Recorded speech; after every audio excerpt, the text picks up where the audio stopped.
Sunday যখন special কিছু তো করতেই হয়, তাই না? তাই আমি সানডেতে বানিয়ে নিচ্ছি মিক্স ফ্রাইড রাইস আর চিকেন কষা। আমি সবসময় বাড়িতে যেভাবে চিকেন কষাটা তৈরি করি সেম আজকেও সেইভাবেই তৈরি করছি। ফ্রাইড রাইসটা তৈরি করার জন্য চিকেনটা এখন আমি ভেজে নেব। চিকেনটা আগে থেকে আমি ম্যারিনেট করে রেখেছিলাম গোলমরিচের গুঁড়ো, সয়া সস আর আদা রসুন বাটা দিয়ে। তো এখন এটা ভেজে নেব। চিকেনটা ভাজা প্রায় কমপ্লিট। দেখো আমার কড়াই এখন কালো হয়ে গেছে, কিছু করার নেই, আরও একবার করছিলাম সেম অবস্থায় হয়েছিল।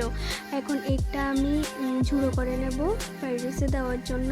তো এগ ঝুড়া করতে আমার খুবই ভালো লাগে। এখন হয়ে গেছে এগ ঝুড়া, তারপর চালটা বসিয়ে দিয়েছি।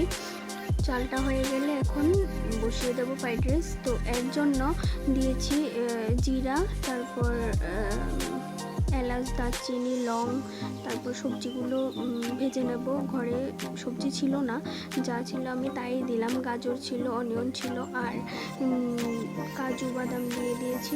ওগুলো ভাজা কমপ্লিট। তারপর রাইসটা দিয়ে দেব।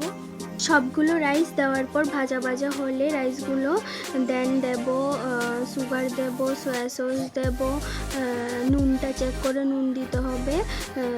দেন গোলমরিচ গুঁড়ো দিয়ে, মেন ফ্লেভারটা গোলমরিচের গুঁড়োই আসে, তো ওটা দিয়ে নামিয়ে নেব ফ্রাইড রাইস। আমার ফ্রাইড রাইস কমপ্লিট। এভাবেই আমি সবসময় করি। অন্য বিনস টিনস দিই, ঘরে ছিল না, তাই এগুলো দিয়ে কমপ্লিট করেছি ফ্রাইড রাইসটা।